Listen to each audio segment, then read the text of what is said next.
ప్రకటన గ్రంథము ప్రకటన గ్రంథము 2వ అధ్యాయం.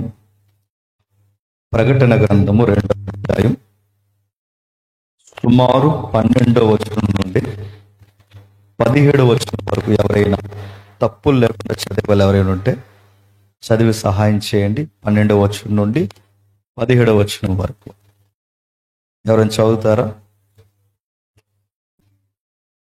పెర్గములో ఉన్న సంఘపు దూతకు ఎలాగూ రాయము,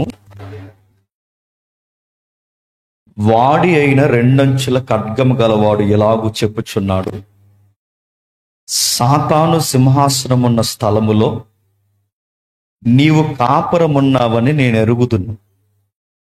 మరియు సాతాను కాపురమున్న ఆ స్థలములో నా యందు విశ్వాసివై ఉండి నన్ను గూర్చి సాక్షివై అంతియోపియా అనువాడు మీ మధ్యన సంపబడిన దినమున నీవు నా నామమును గట్టిగా చేపట్టి నా యందరి విశ్వాసమును విసర్జింపలేదని నేను ఎరుగుదును. అయినను నేను నీ మీద కొన్ని తప్పుదమ్ములు మోపవలసి ఉన్నది. అవేమనగా, విగ్రహములకు బలిగా ఇచ్చిన వాటిని తినట్లును, జారత్వము చేయనట్లును, ఇశ్రాయేళ్లకు ఉరియొడ్డవలనని బాలాకునకు నేర్పిన బిలాము బోధను అనుసరించువారు నీలో ఉన్నారు. అటువలనే నికోలాయితుల బోధను అనుసరించువారు నీలో ఉన్నారు. కావున మారు మనస్సు పొందుము, లేని నీ యొద్దకు నేను త్వరగా వచ్చి నా నోట నుండి వచ్చే ఖడ్గముతో వీరితో యుద్ధము చేసేదను. సంగములతో ఆత్మ చెబుతున్న మాట చెవుగలవాడు ఇనుగాక. జయించు వానికి మరుగై ఉన్న మన్నాను బుధింపనెత్తును, మరియు అతనికి తెల్ల రాతనిత్తును. ఆ రాతి మీద చెక్కబడిన ఒక కొత్త పేరుండును, పొందిన వానికే గానది మరి ఎవరికి తెలియదు. తెలుగు అక్షరాలు తెలుసు కనుక చదువుకున్నాం. చదివింది మనకేమన్నా అర్థమైందా? యథార్థంగా ఒప్పుకుందాం, మనకేం అర్థం అవ్వలేదు. ఎందుకు అర్థం కాదు? సందర్భానుసారంగా చదవకపోతే అర్థం కాదు. రైటర్ ఎవరైతున్నారో ఆ రైటరు చెబుతున్న ఉద్దేశం ఏంటో మనకు తెలియకపోతే అర్థం కాదు. వాక్యాన్ని అర్థం చేసుకునే ప్రయత్నం చెయ్యాలన్న తపన అందరికీ ఉన్నా దాన్ని అర్థం చేసుకునే పద్ధతులు ఉన్నాయి. ఆ పద్ధతుల్ని ఫాలో అవ్వకపోతే వాక్యము అర్థం కాదు. ఏమున్నాయి పద్ధతులని మీరు అడిగితే, మొట్టమొదట రాస్తున్న రచయిత యొక్క ఉద్దేశం ఏంటో తెలుసుకోవాలి. 2, ఆ రాస్తున్న ఉద్దేశంలో ఆ కాలము ఏ కాలానికి సంబంధించింది ఇది తెర మీదకి తీసుకురావాలి. 2 ఈ 2 విషయాలు మనకు తెలిసిన తర్వాత మూడో విషయం ఏంటంటే, అక్కడ ఏ వ్యక్తులను గురించి ఆ రచయిత ఎక్కువగా ఆయన కార్నర్ చేసి మాట్లాడుతున్నాడు ఇది మనకు తెలియాలి. ఈ విషయాలు ఇంకేం కదపకండి అన్నాలో వదిలేయండి, ఇంకేం కదపకండి. ఏ విషయాలు అయితే మనకు కనబడుతున్నాయో ఈ సంగతుల గురించి మనం మాట్లాడుకున్నప్పుడు ఖచ్చితంగా సందర్భానుసారంగా ఆలోచించుకోవాలి. ముఖ్యంగా చరిత్రను పరిగణనలోకి తీసుకోవాలి. అర్థమవుతుందిగా నా వాయిస్? అందరికి అర్థమవుతుందిగా? ఓకే, ఇంకేం కదపకండి అన్న. అయితే ఈ పెర్గమును కూర్చుని ఈ సందర్భం మనకెందుకు? ఎందుకంటే ఒక ఉదాహరణ చెప్తాను వినండి. ఎంతమంది కరెంట్ అఫైర్ ఫాలో అవుతున్నారు నాకు తెలియదు, కానీ కాస్తంత జరుగుతున్న వార్తలను ఫాలో అవుతున్న వారు ఖచ్చితంగా ఈ సందర్భాలను ఎలా డీల్ చేయాలో మనకు అర్థం. రాజస్థాన్లో కొత్త చట్టం వచ్చింది. ఆ రాజస్థాన్లో వచ్చిన కొత్త చట్టం ఏంటంటే, ఎవరైనా క్రైస్తవులైతే ఆ క్రైస్తవుడైన వాడు స్థానిక పోలీస్ స్టేషన్ ఏదైతే ఉందో ఆ పోలీస్ స్టేషన్కి ఒక లెటర్ పెట్టుకోవాలి. ఆ లెటర్ పెట్టుకున్న తర్వాత ఆ లెటర్ని 10 రోజుల్లోపు లెటర్ అందించాలి. ఈ 10 రోజుల్లోపు ఈ పోలీస్ స్టేషన్ ఏదైతే ఉందో దానికి ఒక ఫార్వర్డ్ లెటర్ తయారు చేసి దాన్ని జడ్జికి పంపిస్తారు. జడ్జికి వెళ్ళిన తర్వాత జడ్జి ఒక రోజు వాయిదా వేసి ఆ క్రైస్తవుడు అయ్యాడని చెప్పుకున్న వాడిని కోర్టుకు పిలుస్తారు. ఆ కోర్టుకు పిలిచిన తర్వాత నేను స్వతంత్రంగా క్రైస్తవుని అవుతున్నానని ప్రూవ్ చేసుకోవాలి. లేదు, పలానా వ్యక్తి నాకు వాక్యం చెప్పాడు, పలానా ఆయన నాకు సువార్త చెప్పాడు, నాకు మారాలనిపిస్తుంది, ఇంకా పూర్తిగా నాకేం అర్థం కావట్లేదంటే ఇలాంటి ప్రలోభాన గురి చేస్తున్నాడన్న ఒక పాయింట్ రైట్ చేసి సుమారు 3 సంవత్సరాల నుంచి 5 సంవత్సరాలు జైలు శిక్ష వేస్తారంట. ఎక్కడొచ్చింది తెలుసా చట్టం? రాజస్థాన్లోనే. తర్వాత పక్కన అంటుకుపోయిన రాష్ట్రం ఏంటి తెలుసా? ఛత్తీస్గఢ్. ఆ తర్వాత అంటుకుపోయిన రాష్ట్రం ఏంటి చెప్పనా? మీ తెలంగాణ. గుర్తుపెట్టుకోండి. రాదనుకుంటున్నారా? ఖచ్చితంగా వస్తాయి. మళ్ళీ చెప్తున్నా, ఇలాంటి చట్టాలు ఊపందుకుంటున్నాయి. ఇలాంటి నిబంధనలు ఎక్కువైపోయాయి. ఎప్పుడు మీరు గుర్తుపెట్టండి, ఏ తరంలో ఏ చట్టం తయారు చేసినా 99% ఆ చట్టాలు ఎవరికి వ్యతిరేకంగా ఉంటాయంటే క్రైస్తవులకు వ్యతిరేకంగా ఉంటాయి. ఖచ్చితంగా క్రైస్తవులకు వ్యతిరేకంగా ఉంటాయి. ఆ టైంలో ఎలా స్పందించాలి, ఎలాంటి స్టాండింగ్ తీసుకోవాలి? రేపొద్దున ఇలాంటి గొడ్డు పరిస్థితులు రావంటే వస్తున్నాయి, కళ్ళ ముందు కనబడుతున్నాయి. వీటిని ఎలా ఎదుర్కోవాలో తెలియాలంటే ఖచ్చితంగా మన ముందు రాయబడిన చరిత్ర ఏదైతే ఉందో ఆ చరిత్రను మనకి దేవుడు చెప్పకనే చెప్పాడు. వాటిని చూస్తూ ఆ చరిత్రను మనం పరిగణలోకి తీసుకోవాలా, ఇలా నిలబడాలా, ఇలా సాక్ష్యం ఇవ్వాలా, ఇలా వ్యవహరించాలా, ఈ శైలి మనకు అర్థం కావాలి. మైక్ ఏదో ఆన్లో ఉందనుకుంటే చూడండి. ఈ లెసన్ ఎక్కడ చెప్తే అక్కడ ఏదో జరిగిపోద్దండి. ఎందుకంటే నేను ఆడి కోసం చెప్తాను. ఆడెవడో తెలుసా? ఈ ప్రపంచానికి అన్నయ్య. ఆడెవడో చెప్పండి? సాతానుగా. పెర్గము సంఘంలో వాడేసిన ఎత్తుగడలు బయట పెడుతున్నప్పుడు సొసైటీలో వాడు ఎలా పనిచేస్తాడో తెలుస్తారు. ఏం జరుగుతుంది రాస్తున్నారు చూడండి. పెర్గములో ఉన్న సంఘపు దూతకు ఇలాగు రాయము, పెర్గమమ్ము పెర్గమమ్ము. పెర్గమం అంటే, పెర్గం అనే పదానికి ఒక అర్థం ఉంది. పెర్గం అంటే ఒక ఎత్తైన స్థలం అని, ఒక ఎత్తైన స్థలం. మరొక పర్యాయ పదం ఉంది. పెర్గమం అంటే ఎత్తైన స్థలమే కాదు, దుర్గమము అని అర్థం. ఒక ఎత్తైన స్థలానికి లేదా ఒక ఎత్తైన దుర్గానికి అర్థం వచ్చే పేరే పెర్గమము అంట. పెర్గంలో ఇంకా ఏముంది అక్కడట? ఒక పెద్ద లైబ్రరీ ఉందట. ఆ రోజుల్లోనే 2 లక్షల పుస్తకాలు ఉండేవి. ఎన్ని? 2 లక్షల పుస్తకాలు. ఆ రోజుల్లోనే 2 లక్షల పుస్తకాలు ఉండేవట.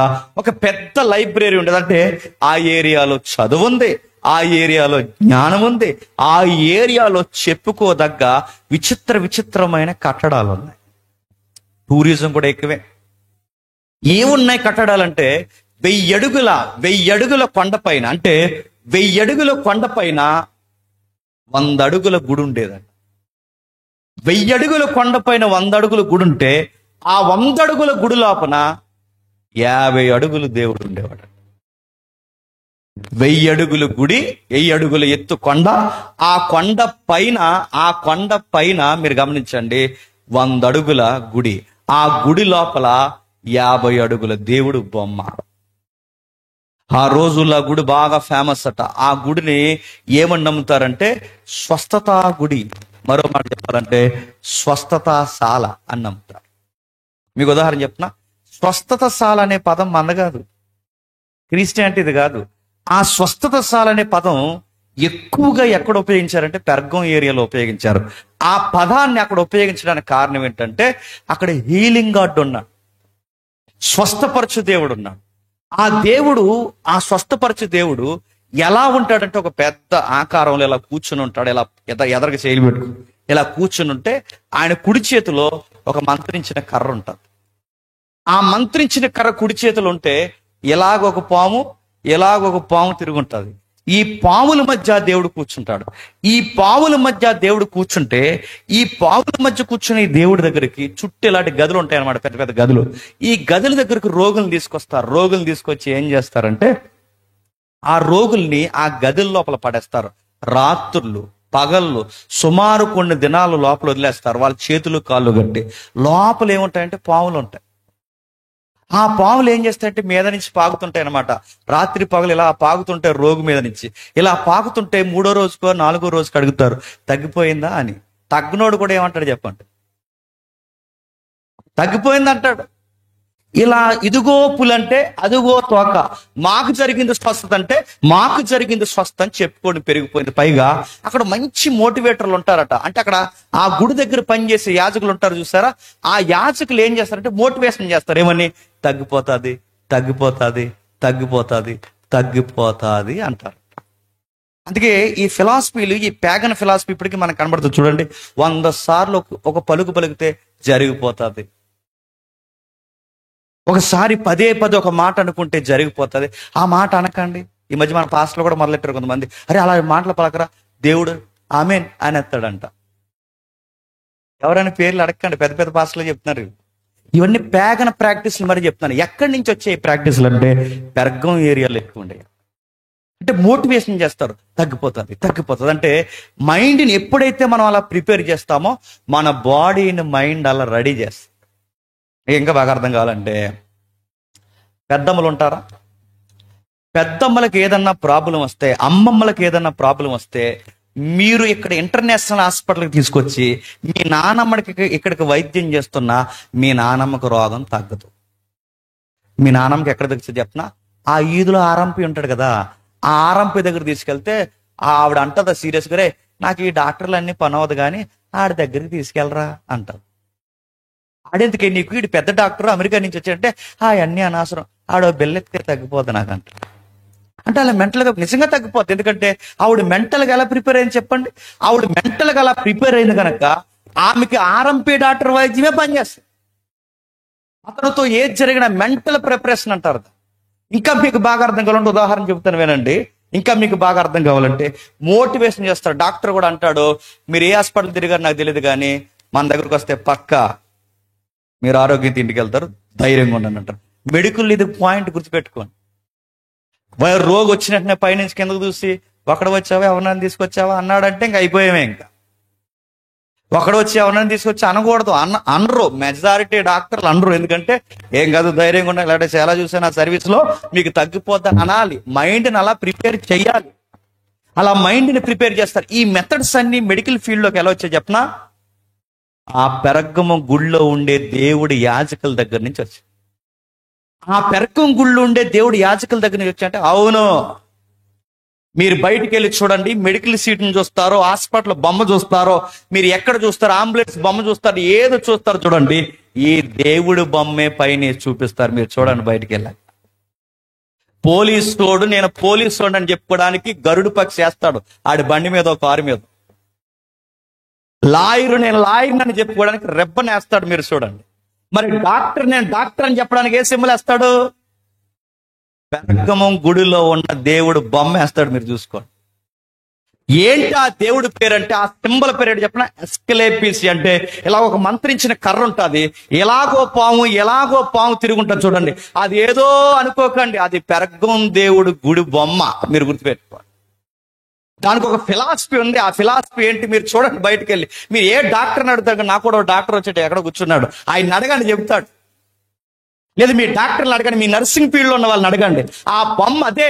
ఎందుకు ఆ ఫిలాసఫీ అంటే, ఆ ఐకాన్ గా దాన్ని ఎందుకు తీసుకున్నారంటే, రోగిని ఎలా మోటివేషన్ చేయాలో ఈ పాయింట్ ని ఏ రిలీజ్ నుంచి కాపీ కొట్టారంటే, ఆ పెరగం దగ్గర ఉన్న ఆ మతం దగ్గర నుంచి దీన్ని కాపీ కొట్టారు. ఇంకా మీకు బాగా అర్థం కాదు, మైండ్ ప్రిపరేషన్ మతం అన్నమాట. అంటే మెంటల్ గా ప్రిపేర్ చేయడం. అక్కడ దిట్ట ఈ మతం. అందుకే రోగులు కుప్పల తెప్పలకు వచ్చేవారు, పెద్ద గదులు ఉండేవాట. ఆ గదులకి ఆ ప్రాంతానికి పెట్టిన పేరు స్వస్థతశాల అని ఆ రోజుల్లో పేరు.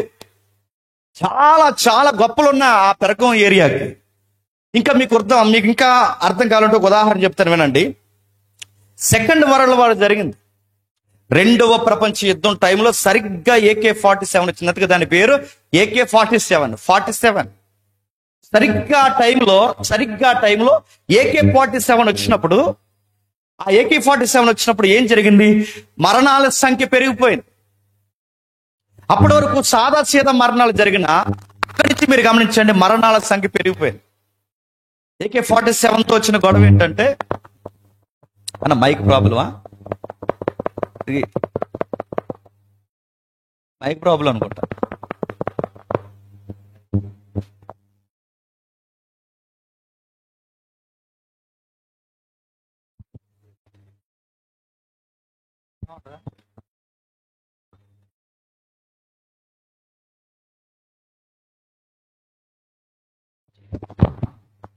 కరెంటు కూడా పోవచ్చు, సిద్ధంగా ఉండండి.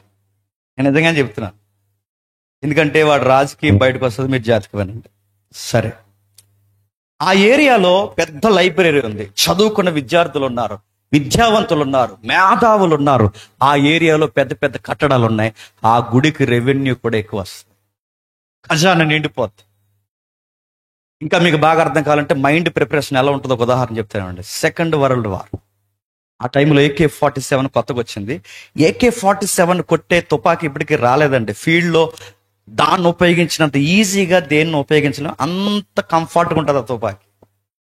దాన్ని కొడుతున్నప్పుడు ఏం లేదు, జస్ట్ ఆటో అని ఒక ఆప్షన్ ఉంటుంది. ఆటోలో ఇలా పెట్టి ఒక్కసారి టెక్కర్ నొక్కితే ద్రర్రని కాల్చి పడచ్చు అంతే. ఒక్కసారి తుపాకీ దెబ్బకు 30-40 మందిని అలా పడగొట్టచ్చు.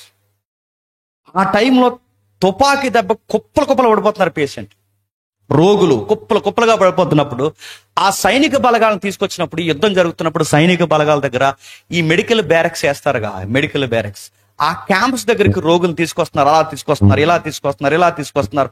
ఇలా తీసుకుని వస్తున్నప్పుడు డాక్టర్ గారి దగ్గరికి సీనియర్ నర్స్ వచ్చి, అయ్యయ్యా మీకు విషయం చెప్పాలంది. ఏంటంటే ఈ ఎవరైతే ఈ సైనిక బలగాలకి కమాండర్ ఉన్నారో ఆ కమాండర్కి చాలా సీరియస్ ఇంజ్యూర్ అయింది. ఆయనకి ఆ తుపాకీ గుండె ఏదైతుందో ఆయన గుండెకి దగ్గరగా వెళ్ళిపోయి, ఆయన మనం సొరవ చేసి ఖచ్చితంగా మనం వెంటనే ఆపరేషన్ చేస్తే గనక ఆయన బతుకుతాడు, లేదంటే ఆయన చచ్చిపోతాడు. చేద్దాం దాందే ఉంది అన్నాడు ఆయన డాక్టర్ గారు. అలా కాదు, ఎందుకు చేద్దాం, ఎందుకు వద్దని అంటున్నానంటే దానికి కారణం ఒకటే, మన దగ్గర మత్తు అయిపోయింది, ఎనస్థియా అయిపోయింది. అంటే అయిపోతే ఏముంది అని అడిగాడు. అదేంటి సార్ మరి ఆపరేషన్ చేయాలంటే మత్తు మందు ఉండాలిగా అంటే, ఓ పని చేయి, ఈ మత్తు అయిపోయిందన్న సంగతి ఎంతమందికి తెలుసు? ఎవరో తెలుసు సార్, మీకు తెలుసు, నాకు తెలుసు. అయితే ఓ పని చేయి, నేను చెప్పేది అబద్ధమో కాదు మీరు చదవండి తర్వాత. అయితే ఓ పని చేయి, ఆ పని ఏంటంటే సాల్ట్ వాటర్ రెడీ చేయమంట. సాల్ట్ కలిపి వాటర్ తయారు చేయి, ఆ పేషెంట్కి చెప్పు నీకు మత్తు ఇస్తున్నాం, ఇంకొక అరగంటలో నీకు ఆపరేషన్ రెడీ చేస్తాం. మత్తు ఇస్తున్నాం, మత్తు ఎక్కిందా అని మత్తు ఇచ్చిందట. ఆయన అన్నాడట, మత్తు ఎక్కింది అన్నాడట. అప్పుడు డాక్టర్ గారు మాట్లాడుతూ ఏం చేశాడంటే మాట్లాడుతూ ఆయనకి ఆపరేషన్ చేసి బయటకు తీశాడు. మీకు ఏం అర్థం అవుతుంది? మైండ్ని ఎలా ప్రిపేర్ చేస్తే చెప్పండి, బాడీ అలాగే బిహేవ్ చేస్తుంది. ఇది రికార్డెడ్ ఎవిడెన్స్ సెకండ్ వరల్డ్ వార్లో. ఇలాంటి మెథడ్స్ అన్ని మెడికల్ ఫీల్డ్కి ఎలా వచ్చాయంటే పెర్గమము గుడి దగ్గర నుంచి తీసుకున్నారు. అందుకే ఆ గుడిలో ఉన్న దేవుడు బొమ్మే హాస్పిటల్ మీద వేస్తారు, ఆ గుడిలో ఉన్న దేవుడు బొమ్మే అంబులెన్స్ మీద వేస్తారు, ఆ గుడిలో ఉన్న దేవుడు బొమ్మే మెడికల్ సీట్ మీద వేస్తారు, ఆ గుడిలో ఉన్న దేవుడు బొమ్మే ఇప్పటికీ వైద్యశాలలో ఉపయోగిస్తున్నారు. ఆ దేవుడు ఆ రోజుల్లో అంత గొప్ప అయిపోయాడు కనుక ఈ అప్డేట్ యుగంలో కూడా ఆ దేవుడు బొమ్మనే సింబాలిక్ గా తీసుకుంటున్నారు. ఇలాంటి గొప్పలు చెప్పుకుని అనేకమైన గొప్పలు పెర్గము సంఘంలో కుప్పలు పొంకాలు ఉన్నాయట. ఆ ఏరియాకి చాలా మంది వస్తున్నారట. జనాలు వస్తున్నారు పోతున్నారు, స్వదేశీయులు వస్తున్నారు పోతున్నారు. జనాలు ఎప్పుడైతే ఆ ఏరియాకి ఎక్కువ వస్తున్నారో ఆ గుడికి వస్తున్నారో గుడికి రెవెన్యూ పెరిగింది. ఎప్పుడైతే గుడికి రెవెన్యూ పెరిగిందో ఆ గుడిని ఎవరు టేకప్ చేశారంటే గవర్నమెంట్ అండర్లోకి తీసుకుంది. బైబిల్ వరకే రాయబడలేదు, మీరు గుర్తుపెట్టుకోండి. ఏదో కథల పుస్తకం కాదు, చరిత్రను ఎలిబరేట్ చేసింది. ఎప్పుడైతే ఆ గుడిని బాగా రెవెన్యూ పెరిగిపోయిందో దానికి ఈ గవర్నమెంట్ తోడొచ్చింది, దాన్ని టేకప్ చేయడం మొదలుపెట్టింది. గవర్నమెంట్ తీసుకుంది, గవర్నమెంట్ అండర్లోకి. ఎందుకంటే మీరు చూడండి, ఎప్పటికీ రాష్ట్రాన్ని కొనేసే గుళ్ళు ఉన్నాయా లేదా? పేర్లు ఏం చెప్పకండి. దేశాన్ని ఏలేసే గుడులు ఉన్నాయా లేదా? ఇటలీ లేదా? రోమ్ ఇటలీ లేదా? మన కేథలిక్ లేదా?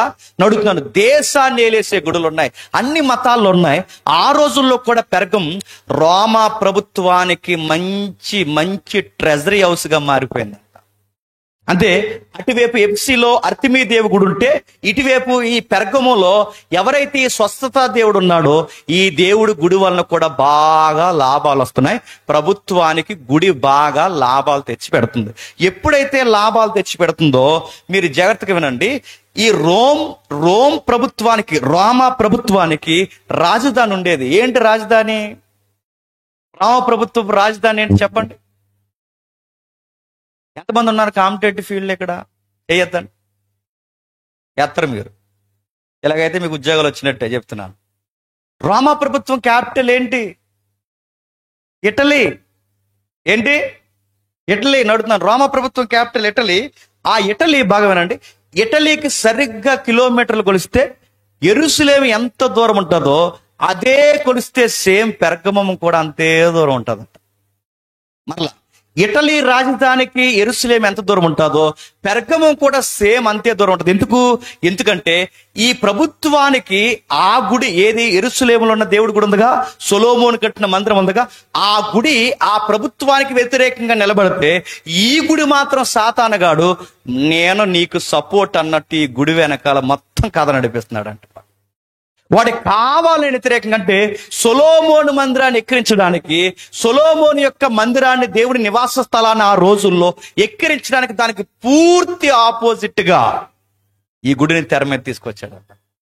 అంతే, పెర్గమంలో రకరకాల విషయాలు జరిగిపోతున్నాయి. వెంటనే ప్రభుత్వానికి ఖజానా ఎప్పుడైతే పెరిగిందో అక్కడ రాస్తున్నాడు చూడండి, సాతాను సింహాసనం ఉన్న స్థలములో నీవు కాపరమున్నావని నేను ఎరుగుతున్నా.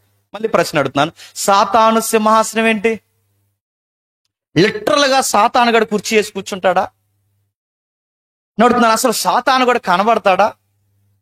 సాతానుగాడు కుర్చీ వేసి కూర్చోవడం ఏంటి? వాడికి సింహాసనం ఏంటి? అంటే ఇది పోలికగా చెప్తున్నాడు కాదు, ఏదో చూపిస్తూ ఏదో విషయాన్ని బయట పెడుతున్నాడు. ఏమి చూపిస్తూ ఏ విషయాన్ని బయట పెడుతున్నాడు కొంచెం ఇన్ఫర్మేషన్ ఇస్తాను, జాగ్రత్తగా వినండి. అసలు ప్రకటన గ్రంథం అలా రాయడానికి కారణం, మీరు కొంచెం చరిత్ర గమనిస్తే అప్పటికి అపోస్తులందరినీ గవర్నమెంట్ మతము కలిపి చంపేసింది. ఎందుకు చంపేసింది? గవర్నమెంట్ వెనకాల వాడు హస్తం ఉంది. మీరెప్పుడు చూడండి ఫరో సామ్రాజ్యమైన, మీరెప్పుడు చూడండి బాబులోను సామ్రాజ్యమైన, మీరెప్పుడు చూడండి ప్రతి సామ్రాజ్యం వెనకాల వాడు ఉంటాడు. వాడు డైరెక్ట్ ఫైట్ చేయడు, వాడు కుయుత్తులే వేరు. వాడు ఏం చేస్తాడంటే వాడు ఉపయోగించే టెక్నిక్లో ఒక టెక్నిక్ ఏంటో తెలుసా? గవర్నమెంట్ ని తెర మీద తీసుకొస్తాడు. వాడు అలాగే వస్తాడు, గవర్నమెంట్ ని తెర మీద తీసుకొస్తాడు. ఆడి గవర్నమెంట్ ని తెర మీద తీసుకురావడానికి వాడి కదిపే పావులు మామూలుగా కదపడం. సాతాను సింహాసనం ఉన్న స్థలం అంటే అప్పటికే ప్రభుత్వం మతము కలిసి సుమారు 11 మంది అపోస్తులను చంపేసింది. 11 మంది అపోస్తులను చంపేస్తే ఇక చివరిగా మిగిలిన అపోస్తుడు ఎవరు? అపోస్తుడైన యోహాను గారు. ఇక చివరిగా మిగిలిన అపోస్తుడైన యోహాను అయితే, ఈ యోహాను గారు చివరిగా మిగిలితే యోహాన్ని రకరకాల చిత్రవత గురి చేసి, సంఘ చరిత్ర చెప్తుంది, రకరకాల చిత్రవత గురి చేసి యోహాను గారిని చివరి స్టేజ్ లో పడేశారు. ఆ చివరి స్టేజ్ లో పడిపోయిన ప్లేసే పద్మాసు దీపం. ఏంటి? పద్మాసు దీపం. ఇప్పుడు సంఘానికి బాగా ఏంటంటే మోటివేషన్ కావాలి. తలకాయలన్నీ లేపించేసింది దెయ్యం, తలకాయలందరినీ లేపించేసింది. నాయకులందరూ వెళ్ళిపోయారు. ఇప్పుడు నాయకులందరూ వెళ్ళిపోయినప్పుడు సంఘానికి మోటివేషన్ కావాలి. సుమారు ఆసియాలో ఉన్న 7 సంఘాలకి ధైర్యం కావాలి. ఆ ధైర్యం కావాలి అంటే బాగా వినండి, అప్పటికే అంతిపస్ లాంటి కాపర్లని, పాస్టర్లను కూడా చంపేశారు. ఎప్పుడైతే చంపేస్తారో ఇప్పుడు ధైర్యం కావాలి. ఈ ధైర్యం కావాలంటే దేవుని మాటలకి చెప్పడానికి ఆ రోజుల్లో సత్యము ఉన్నట్టుగా చెప్పగలే నాయకుడు ఎవరైనా ఉన్నారంటే యోహాను. దెయ్యం ఎలా పనిచేస్తుందో ఏంటి వాడు ఎత్తగలంటే చెప్పాలి అంటే డైరెక్ట్ గా ఒక ఉత్తరం సంఘానికి రాయాలనుకున్నాడు. ఆ ఉత్తరాన్ని పుస్తకాలుగా రాశాడు. ఆ పుస్తకం పేరే ప్రకటన గ్రంథం. ఈ ప్రకటన గ్రంథాన్ని రాస్తున్నప్పుడు ఎవరైనా ఆ పుస్తకాన్ని తీసుకుని చదివితే, ఆ పుస్తకాన్ని లేదా ఆ లెటర్ తీసుకుని చదివితే చదివిన రోమ ప్రభుత్వానికి అర్థం కాకూడదు. కానీ ఎవరికి అర్థం అవ్వాలి? చెవి గలవాడికి అర్థం అవ్వాలి. ఎవరికి అర్థం అవ్వాలి? చెవి గలవాడికి, మనోనేత్రం కలిగిన వాడికి అర్థం అవ్వాలి. అది బయట వాళ్ళకి, అందుకే ప్రకటన గ్రంథం బయట వాళ్ళందరికీ అర్థం అవుద్దో లేదో నాకు తెలియదు, కానీ మనకు అర్థం అవుతుంది. బయట వాళ్ళందరికీ అర్థమవుతుంది, మనకు అర్థమవుతుంది. ఎందుకు? ఆయన రాసిన విధానం మనకి స్పష్టంగా అర్థమవుతుంది. సాతాను సింహాసనం అంటే, సింహాసనం అంటే గుర్తుపెట్టుకోండి, అధికారము, రాజకీయ బలము. సింహాసనం అనగానే అధికారం, రాజకీయ బలం. ఈ మూల పదాలు ఏవైతే ఉన్నాయో మీరు ఇంటికి వెళ్ళి హిస్టరీ తిరగేయండి.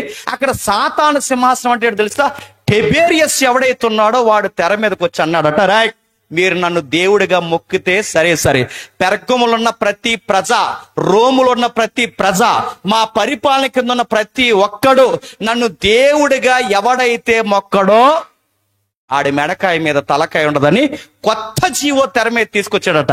ఆ జీవో ఎక్కడి నుంచి అమలైందంటే చెప్పండి, పెర్గము నుంచే స్టార్ట్ అయింది. ఎక్కడి నుంచి?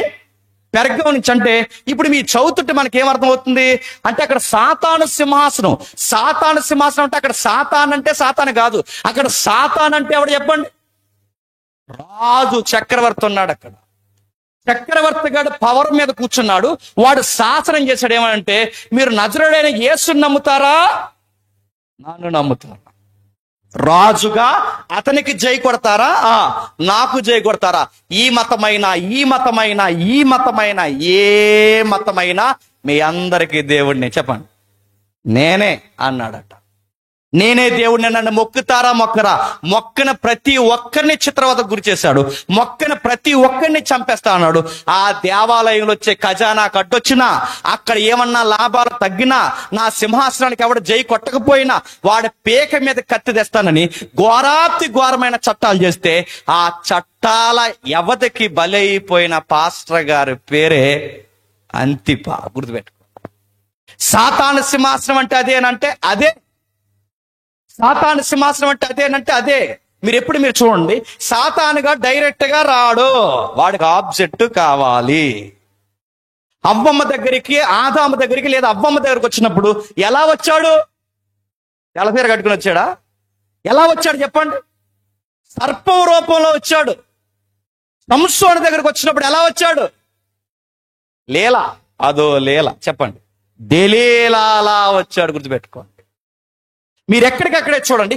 ఇస్కరియోతు యోధ బాగుండండి, అపోస్తుల మధ్యకి వాడు ఎలా వచ్చాడు? ఇస్కరియోతు యోధ వెనకాలండి వచ్చాడు. మీరెక్కడ చూడండి, వాడు ఎలా వస్తాడంటే, వాడికి ఏదో ఒకటి కావాలి, ఏదో ఒక రూపం ఆకారం ఏదో ఒకటి కావాలి, దాన్ని అడ్డు పెట్టుకుంటాడు. వాడు అడ్డు పెట్టుకునేది మతాన్ని, వాడు అడ్డు పెట్టుకునేది బలహీనుల్ని, వాడు అడ్డు పెట్టుకునేది అమాయకుల్ని, పైగా వాడు అడ్డు పెట్టుకునే అతిపెద్ద శక్తివంతమైన వాటిలో ఒకటి పొలిటికల్ సైన్స్ అడ్డు పెట్టుకుంటాడు. రాజకీయాన్ని అడ్డు పెడతాడు. అక్కడి నుంచి చట్టాలు చేస్తారు. అందుకే మీరు చూడండి, ఏ చట్టాలు వచ్చినా, ఏ ప్రభుత్వాలు వచ్చినా, ఎంతమంది అధికారులు వచ్చినా, ఏ మతానికైనా ఇబ్బంది ఉంటుందో లేదో నాకు తెలియదు కానీ చెప్పండి, ఖచ్చితంగా క్రైస్తవ విశ్వాసానికి ఇబ్బందులయ్యే చట్టాలే వస్తాయి వస్తాయి వస్తాయి. వాటికి మెంటల్ గా ప్రిపేర్ అవ్వమని దేవుడు ఎప్పుడో చెప్పాడు.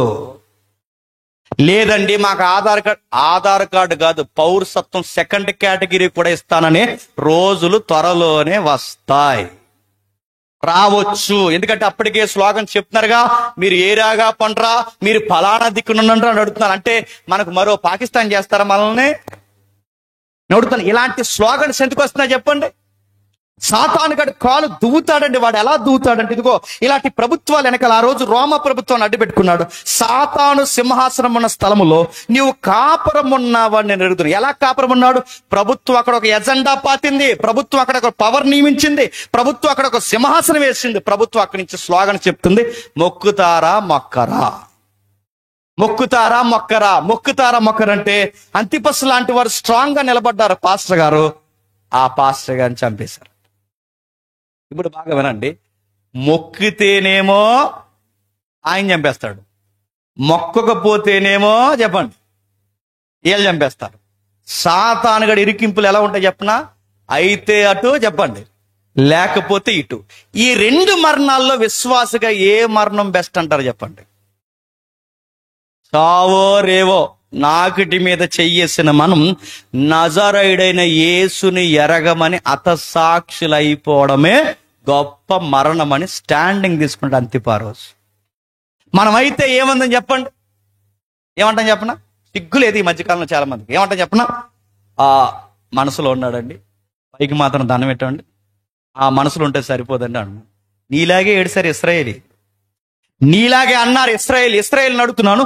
ఇశ్రాయేల్ బంగారు దూడను చేసినప్పుడు ఆ దూడకి కెమోస్ అని పేరు పెట్టలేదు, ఆ దూడకి బయలని పేరు పెట్టలేదు, ఆ దూడకి మిల్కోము దేవత అని పేరు పెట్టలేదు. ఆ దూడకి ఏమని పేరు పెట్టారు చెప్పండి? యెహోవా. నేను అడుగుతాను, వాళ్ళు మొక్కేది యెహోవానే, ఆ దూడను చేసేది యెహోవా కొరకే. నేను అడుగుతున్నాను, మనస్సులో ఉంటే సరిపోద్ది అనుకుంటే నేను అడుగుతున్నాను, అసలు యెహోవానే మొక్కుతున్నామని ఆకారానికి మొక్కితే ఏం చేశాడు? మెడ తొడ దూడకి వాళ్ళకి నరికి పాడేశాడు. మళ్ళీ చెప్తున్నా, దేవుడు చూసుకునే మళ్ళీ చెప్తున్నాడు, నిన్ను చూస్తాడు ఆయన. దేవుడికి తెలియదండి ఇలాంటి చట్టాలు అనుమతిస్తున్నాడు. ఆయనకు సర్వము తెలుసు. పొట్టికాయలేవో, గట్టికాయలేవో, నిలబడే గింజలేవో, ఎగిరిపోయే పొట్టేదో తేలిపోవాలి అంటే ఇలాంటి చట్టాలు రావాలా వద్దా? మనం వద్దంటాం. మనం ఎలాంటి చెప్పనా? సెంటర్లో వాళ్ళు రాకూడదు. ఎవరైనా అడగండి, సెంటర్లో వాళ్ళు ఆయన రాకూడదు, ఆయన రాకూడదు కాదు, ఆయనే వస్తాడు. ఎందుకు ఆయన వస్తాడు? సంసోనట దెలీలా తొడ మీద నిద్రపోయాడంట. సంసోనికి ఇంకెక్కడ ప్లేస్ లేదని ఎక్కడ నిద్రపోయాడు చెప్పండి? దెలీలా తొడ మీద నిద్రపోయాడట.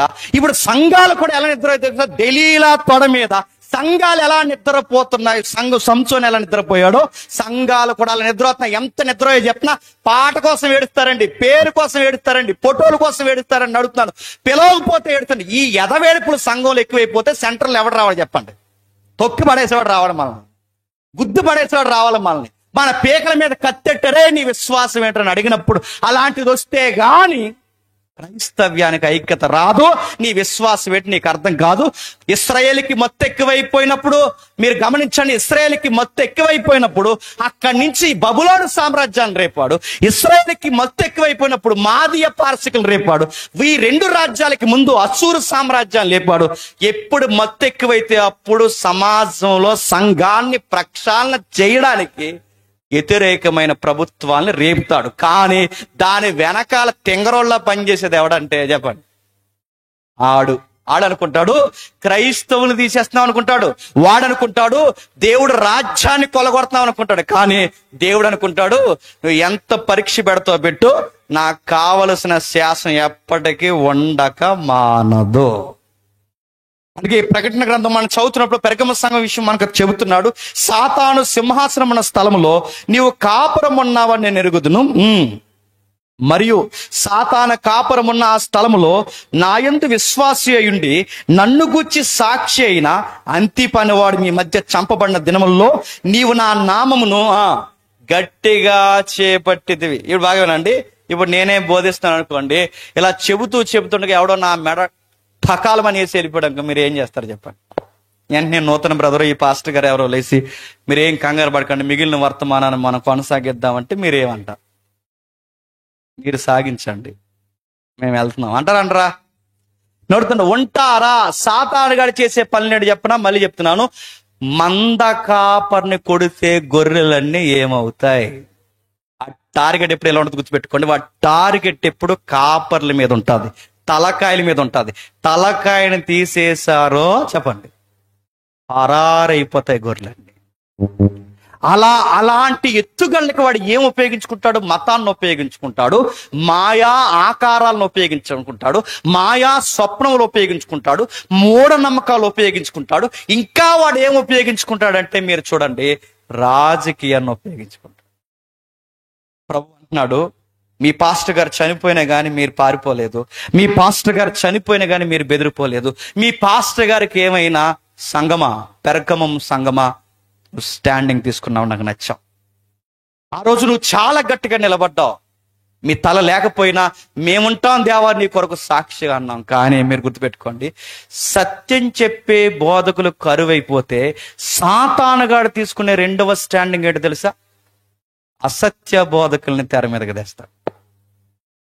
చంపే కొలది క్రైస్తవులు, మళ్ళీ చెప్తున్నాను, ప్రాణాలు పెడతారు. రక్తం ఒలికే కొలది ప్రభుకి సాక్షిగా నిలబెడతారు. కానీ వాళ్ళంత స్ట్రాంగ్ గా నిలబడకూడదంటే ఏం చేయాలి? బోధ మార్చేయాలి. ఏం చేయాలి? బోధ మార్చేయాలి. మళ్ళీ అడుగుతున్నాను, బోధ మార్చేస్తారంటే మార్చేస్తారు. ఎందుకు మార్చేస్తారంటే మీకు తెలుసో లేదో నాకు తెలుసు, నేను చెప్తున్నాను. ప్రభుత్వాలు మారితే ప్రసంగాలు మార్చేసిన బోధకులు ఉన్నారంటే మీరు నమ్మగలరా? పేర్లు అడగండి, బ్రేకులు కూడా అడగండి. ప్రభుత్వాలు మారితే ప్రసంగాలు మార్చేసిన వాళ్ళు ఉన్నారు, ప్రభుత్వాలు మారితే బెదిరిపోయే వాళ్ళు ఉన్నారు, అడ్జస్ట్మెంట్ గాస్పల్ చెప్పే వాళ్ళు ఉన్నారు. అడుగుతాను, చెప్పు, సత్యం చెప్పడానికి నీకు ధైర్యం లేనప్పుడు ఆ బైబిల్ ఎందుకు పట్టుకున్నావు చెప్పు. ఆ బైబిల్ నువ్వు చెప్పలేనప్పుడు నీకు ఎందుకు అంత ధైర్యం లేనప్పుడు నా వీటి మీద చెయ్యి ఎందుకేసావు? అపోస్తులు నిలబడిన స్టాండింగ్ అంటే మీరు కొట్టినా తిట్టినా మమ్మల్ని ఎంత చావు దెబ్బలు కొట్టినా మేము కన్న వాటిని ఎన్న వాటిని చెప్పకుండా మీ మాట వినుట కంటే దేవుని మాట వినుట శ్రేష్టం. ఇదిగో మీరు చంపితే మా శరీరాన్నే చంపుతారు, కానీ రక్తాన్ని, శరీరాన్ని, ఆత్మను నశింపజేయు దేవునికి మిక్కిలి మేము భయపడుతున్నాను. వణికి సేవ చేశారు. ఈరోజు రాయితీలు పోతాయంటే మానేస్తున్నాం. బండ బొట్టెట్టుకోరంటే వేసుకుంటున్నారు నాడు. బెదిరించేస్తే భయపడిపోతున్నారు. అడుగుతున్నాను, ఒక భయాలా ఎన్ని భయాలు పెడుతున్నారు అడుగుతున్నాను. రోడ్డు మీద నిలబెట్టి బెదిరిస్తే నేను వాళ్ళని కొట్టమని అంటలేదు, వాళ్ళని తిరగబడమని అంటలేదు. మహా అయితే మళ్ళీ చెప్తాను, స్ట్రాంగ్ గా చెప్పండి, మీరు చెప్పినవి మేము చేయలేము, మా విశ్వాసాన్ని మేము పోగొట్టుకోలేమని స్ట్రాంగ్ గా చెప్పాలి. అలా చెప్పాలి అంటే మనం రేపేది ఒకటి ఉంటుంది, దాని పేరు సత్యం. ఆ సత్యం ఎప్పటికప్పుడు మనకు అందాలి. అది ఊపిరిలాగా, ఆక్సిజన్ లాగా ఎప్పటికప్పుడే మనకి ఎప్పుడైతే సత్యాన్ని పీల్చుకొని వదులుతామో ఆ సత్యం మనతో మాట్లాడేస్తుంది. కానీ ఆ ఊపిరి లాంటి సత్యాన్ని బంధించేశారట. సంఘానికి ఉండే అతిపెద్ద ప్రాబ్లం అదేనండి. సత్యం చెప్పే వాళ్ళని సాతాను కూడా పక్క నుంచి ఏరేస్తే తర్వాత వాడు చేసే పని అడ్జస్ట్మెంట్ గాస్పల్ చెప్పే స్పీకర్లను తీసుకొచ్చేస్తాడు. ఇంకా వాళ్ళకి కర్ర ఎరగదు, చెప్పండి, పాము సావదు, ఇంకెలాంటి పాటలు చెప్తారంటే ఇదిగో ఇలాంటి అడ్జస్ట్మెంట్ అంటే గవర్నమెంట్కి తిరగబడమని అంటలేదు, గవర్నమెంట్కి ఏం చేసినా అంటారు అన్నమాట. ఎలాంటి పని చేస్తారు కిందకి చెప్తున్నాడు చూడండి 14 వచ్చును. అయినను నేను నీ మీద కొన్ని తప్పుదమ్ములు మోపవలసి ఉన్నది, అవేమనగా విగ్రహములకు బలిచ్చిన వాటిని తిననట్లును, జారత్వము చేయనట్లును, ఇశ్రాయేలుకి ఉరియొడ్డవలనని బాలాకునకు నేర్పిన బిలాము బోధను అనుసరించువారు నీలో ఉన్నారు. ప్రశ్న, ఎలాంటి బోధ వచ్చిందంటే తినేండ్రా అన్నారు. ఎందుకు తినేయమంటున్నారు అంటే, మరి ఇప్పుడు ఆ పెరగం గుళ్ళో ఉన్న తినకపోతే ఎవరితో ప్రాబ్లం వస్తుంది మనకి చెప్పండి? ప్రభుత్వంతో ప్రాబ్లం వస్తుంది. ఎందుకు? ఖజానాకి దెబ్బతింటే మనకు ప్రాబ్లం వస్తుంది. కాబట్టి ప్రభుత్వానికి మనం వ్యతిరేకంగా ఉండకూడదు. మనం ఏం చేద్దామంటే ప్రార్థన చేసుకుని తినేండ్రా అన్నారు. నేను ఎవరిని ఉద్దేశించి చెప్పట్లేదండో, మళ్ళీ చెప్తున్నాను, మీకు ఒకటి చెప్తుంటే అర్థమవుద్ది. నేను యథార్థంగా సత్యం చెప్తున్నాను. 2000 సంవత్సరాల క్రితం జరుగుతున్న విషయాలు చెప్తున్నాను. మీకు ఎవరు స్ట్రైక్ అయితే నాకు సంబంధం లేదు. నేను ఉన్న విషయాలు చెప్తున్నాను, నా బిడ్డ మీద ఆనబెట్టి చెప్తున్నాను, ఉన్నట్టుగా చెప్తున్నాను. మీకు ఎవరు స్ట్రైక్ అయినా నాకు సంబంధం లేదు. ఆ రోజు బిలాము బోధ ఏమని చెప్తున్నాడు చూడండి. బిలాము బోధ చెప్తున్నాడు, ఇశ్రాయేలుకు ఊరువడ్డ వల్ల. అంటే బిలాము గడు ఏం చేశాడు? ఒక పెద్ద స్కెచ్ చేశాడు. మీకు తెలుసు, చిన్న స్టోరీ చెప్పి నేను వదిలేస్తాను. బాలాకు రాజు ఎవరైతే ఉన్నారో, బాలాకు రాజు అన్నాడట, వీరు ఇలాగ నడిచి వెళ్ళిపోతే ఇశ్రాయేలు చివరికి వీళ్ళ వలన మన దేశం నష్టపోతుంది, మన దేశం ఇబ్బంది అవుతుంది. కనుక వీళ్ళ మీదకి యుద్ధానికి పోవాలనుకుంటున్నాం. యుద్ధానికి పోవాలంటే వాళ్ళని జయించగలమా జయించలేమా మాకు ఇన్ఫర్మేషన్ కావాలి. భవిష్యత్తు అంటే చెప్పే నాదుడు కావాలి. దీర్ఘదర్శి ఎవరున్నారు తిరిగారు. ఆ రోజుల్లో ఇశ్రాయేలీలకి ఇటు అన్యులకి ఇద్దరికి పరిచయం ఉన్న అన్య ప్రవక్త ఎవరు? బిలాము ఇశ్రాయేలుడు కాదు, ఎవరు? అన్యుడు. కాబట్టి అన్యులకి కాస్తంత కనెక్టింగ్ లో ఉంటాడు ఈ ప్రవక్త. అంతకు ఆ రాజు, బాలాకు రాజు ఏం చేస్తాడంటే, బాబు మనం ఇశ్రాయేలు మీదకి యుద్ధానికి వెళ్ళాలనుకుంటున్నాం, మనం జయించగలమా జయించలేమా, ఏంటి కథ ఏంటని అడిగితే అప్పుడు బిలాము చెబుతాడు, వాళ్ళ జోలికి పోవద్దు. ఎందుకంటే వాళ్ళ జోలికి పోతే నువ్వు ఉండవు, వాళ్ళ జోలికి పోతే నేను ఉన్నావు. అది కాదు, నీకేదో బ్లెస్సింగ్ ఉందంటగా, నువ్వు దీవిస్తే దేవుడు దీవిస్తాడట, నువ్వు చెప్పిస్తే దేవుడు చేపిస్తాడట. ఇంత గొప్ప బ్లెస్సింగ్స్ నీకు ఉన్నప్పుడు నీకు భయం ఏంటి అంటే, నువ్వు అదేదో ఆ సాప్ మీద ఇశ్రాయేల్ మీద పెట్టొచ్చుగా అంటే, అప్పుడు ఆ బిలాం అంటాడు, అంటే పెడుదును పెట్టలేను అంటాడు. అంటే వాళ్ళ మీదకి నేను చెయ్యెత్తితే నేను సాక్షాత్తు ఎవరి కనుగుడ్లో ఏలెట్టినట్టు? యెహోవా కనుగుడ్లో ఏలెట్టినట్టు. కాబట్టి దయచేసి నన్ను ఇలా టెంప్ట్ చేయకండి అంటే ఆడ ఆఫర్ ఇస్తాడు. బాలాకి ఏమంటాడంటే, మీకు అర్థం అవడానికి, ఓ గది బంగారం ఇస్తాను, చేపిస్తావా అంటాడు. గదా అన్నాడు. ఆయన వద్దులేంటే రిస్క్ తీసుకుని అన్నాడు. సరే ఆఫర్ పెంచాడు.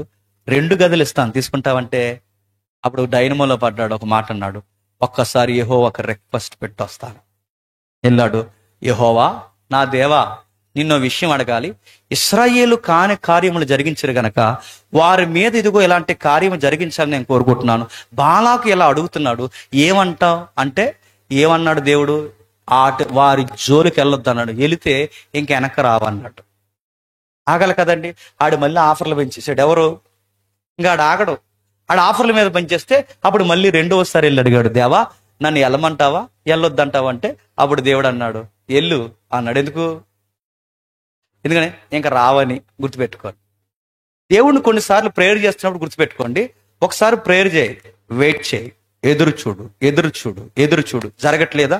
దేవుని చిత్తం ఏదో ఉందని దేవునికి వదిలే. ప్రతిసారి చేస్తావా చేయవా? 3 రోజుల నుంచి ఉపవాసం ఉన్నాను, 2 వారాలు అయిపోయిన ప్రభువా, నా మొర వినవా, నన్ను పట్టించుకోవా, ఈ అమాయకుడి మాట నీకు లెక్కలేనట్టుగా ఉందా? నా సంగతి ఏంటంటే దేవుడు చెప్తాడు, ఎంత చెప్పినా వెళ్ళొద్దన్నప్పుడు వెళ్తాను, ఎల్లు అయితే అంటాడు. ఇళ్ళకి ఏం చెప్తావు? పెద్ద దేవదూత కత్తెట్టి నిలబడింది, ఎవరికి వ్యతిరేకంగానే? నరికి పడే బిలామని అన్నాడు అంతే. మీకు అర్థం కావాలని ఒక ఉదాహరణ చెప్తాను. రే, ఆ సంబంధం వద్దురా అని చెప్తాడు, నువ్వేనవు. నువ్వేం చేస్తావు? ప్రభువా ఒకసారి ఆలోచించు ప్రభు, నా కళ్ళతో చూడు, ఇలాంటివన్నీ చెప్తాడు. దేవుడు వద్దంటాడు, కొన్ని గుర్తులు వస్తాయి, ఏదో ఆటంకాలు ఇబ్బందులు ఏమి వస్తాయి. నువ్వు వినవు, నేను వెళ్తున్నాను ప్రభు అంటే దేవుడు అంటాడు ఎల్లు అయితే అంటాడు. ఆ వెళ్ళిన తర్వాత ఆఫ్టర్ 1 year తర్వాత ఏంటి ప్రభు ఎలాంటి కార్యం చేసావంటే అప్పుడు చెప్పాడుగా. ఇప్పుడు నీకు అడగడానికి రైట్స్ ఉన్నాయా? బిలాం చేసిన పనులు కూడా అలాంటివే. వద్దన్నప్పుడు మానేయాలి, వద్దన్న దానికి మళ్ళీ వెళ్తాంటే వద్దండి. దేవుడితో వచ్చిన గొడవదే, ముందు వద్దంటాడు, తర్వాత వెళ్తాంటే వద్దండు, ఎల్లు అయితే అంటాడు. ఎందుకు? తీసి పడేయడానికి రెడీ అయిపోతాడు, వదిలేయడానికి రెడీ అయిపోతాడు. కొన్నిసార్లు వెయిట్ చేయి, ఎదురు చూడు. అలా ఎదురు చూడలో ఆయన సమాధానం ఏదో ఉంటుంది. ఏదైనా ప్రార్థనలో ఒక పదం నేర్చుకోండి, ఏమి జరిగినా నీ చిత్తమే సిద్ధించుగాక. అది నీకు మంచిది, దేవునికి మహిమ. నీకు మంచిది, దేవునికి మహిమ. అలా కాకుండా డిక్లైర్ ప్రేయర్స్ చేయకండి, పోతారు త్వరలోనే.